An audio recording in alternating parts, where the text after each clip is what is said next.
So I will basically try to provide you a very quick overview of all that you're going to learn right from here to the certification process. So let's start with the why, because that's very important to answer.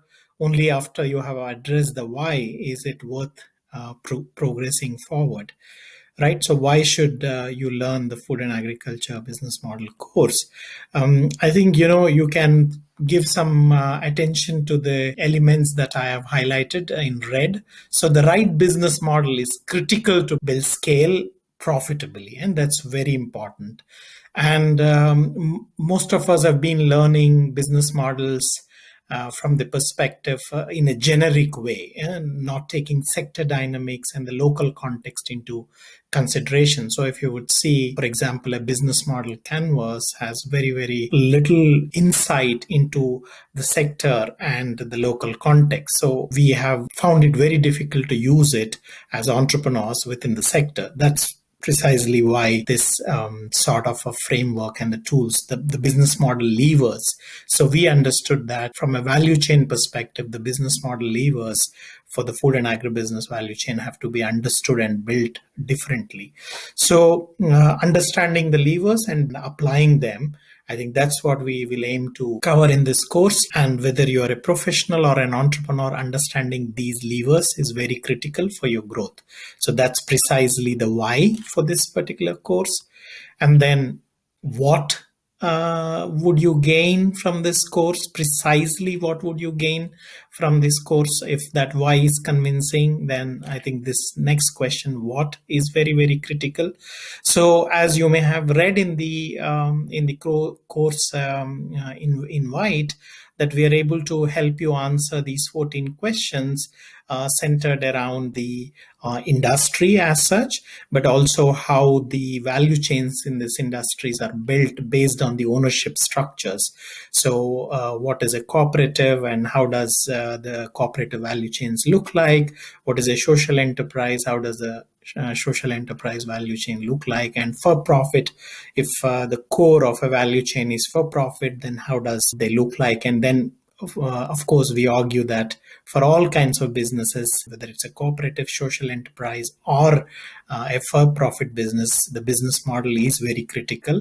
They may have different priorities in the business model, different focus elements in the business model, but all of them have to have a business model.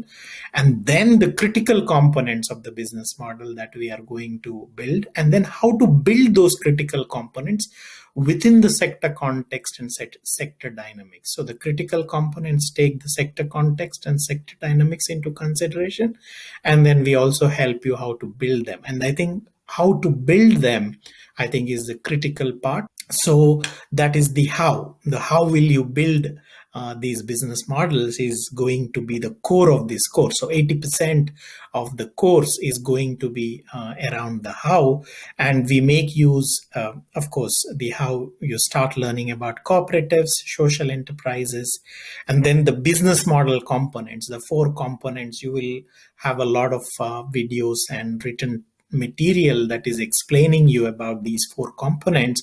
I'll take you through very quickly from here on towards the end of the course, so that you basically get a very good glimpse of what this course is about. So the 4 components of the business model, how are we going to help you understand? With the help of 3 case studies. So this is a production company based out of the Netherlands that covers the Western value chains, and it's a very interesting story. And this is basically how we help you build the dynamics.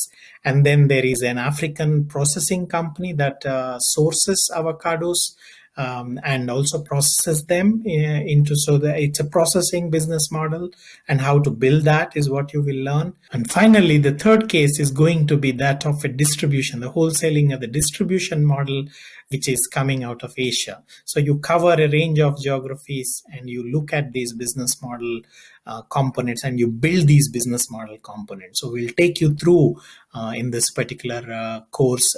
Each of the case study will really contribute to at least 25% of the whole course, and how that business model components are built.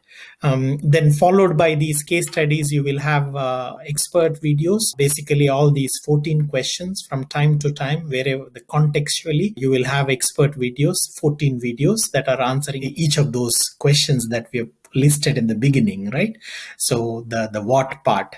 So that those questions will be answered, and then we will be around to answer your questions specific to your business and your business model, because we would like to learn and strengthen the course and the business model exercises. So we would enjoy taking your specific questions around learning or application. And then, of course, once you have completed your learning, you will go into the assessments part with 21 questions that will really help you to improve your retention and application capacity. So that's basically how we design these questions. Finally, the certification. So that's roughly the journey that you're going to have in this particular course. If this journey sounded exciting for you so far, then we would welcome you to come and experience the course. Looking forward to your participation. Thank you so much.